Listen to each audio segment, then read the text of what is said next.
Hello बच्चों, let's see the question. The question says that two numbers A and B are selected successively without replacement in that order from integer 1 to 10.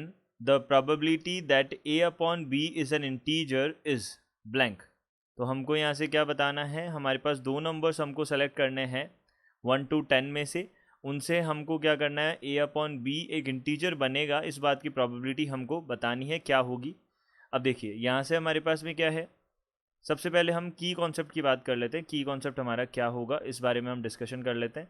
तो की concept हमको probability find out करनी है, तो probability का formula हमको पता होना चाहिए। तो प्रोबेबिलिटी इज इक्वल टू क्या हो जाएगा, number of favourable outcomes divided by, यहाँ से क्या बनेगा, नंबर ऑफ टोटल आउटकम्स बनेगा। तो नंबर ऑफ टोटल आउटकम्स, ये हमारे पास में प्रोबेबिलिटी का फॉर्मूला होगा। तो यहाँ से हमने देखा, सबसे पहले नंबर ऑफ टोटल आउटकम्स की बात कर लेते हैं। तो नंबर ऑफ टोटल आउटकम्स जो हैं वो हमारे पास क्या क्या होंगे ये हम देख लेते हैं। तो जो दो प्लेसेस हैं हमारे पास में, इस प्लेस पे हम 10 में से कोई भी एक नंबर रख सकते हैं, और दूसरा ए जो है, ए की जगह तो हम क्या कर सकते हैं, 10 में से कोई सा भी, अगर हमने एक नंबर ले लिया ए की जगह पे, तो अब वो बी की जगह पे नहीं आ सकता दोबारा। तो यहाँ पे 9 हमारे पास चांसेस हो जाएंगी। तो हम बोल सकते हैं इस तरीके से, हम 10 मल्टीप्लाइड बाई 9, 90 हमारे पास टोटल नंबर ऑफ आउटकम्स हो जाएंगे, जिससे हम क्या कर सकते हैं, पॉसिबल हमारे पास में केसेस बना सकते हैं। देन उसके बाद में ए और बी, ए अपॉन बी के बारे में हमको देखना है।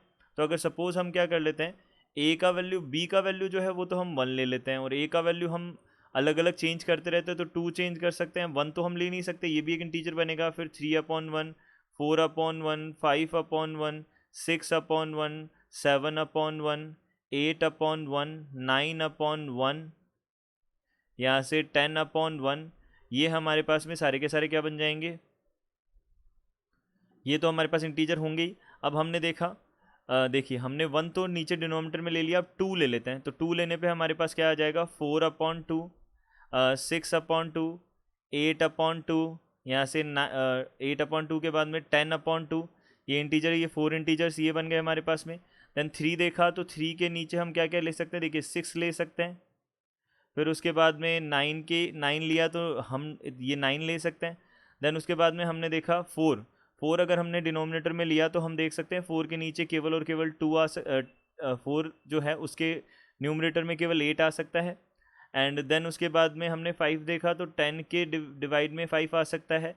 एंड फिर उसके बाद में अगर 6 देखा, तो 6 के डिवाइड में कुछ भी नहीं 6 के न्यूमरेटर में कुछ भी नहीं आ सकता, वो इंटीजर नहीं बनेगा। तो यहाँ से हमने बोला 1 2 3 4 5 6 7 8 9 10 11 12 13 14 15 16 17 हमारे पास में ये बन जाएंगे। तो नंबर ऑफ फेवरेबल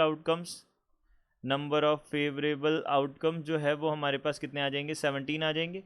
तो यहाँ से हम प्रोबेबिलिटी बोल सकते हैं रिक्वायर्ड।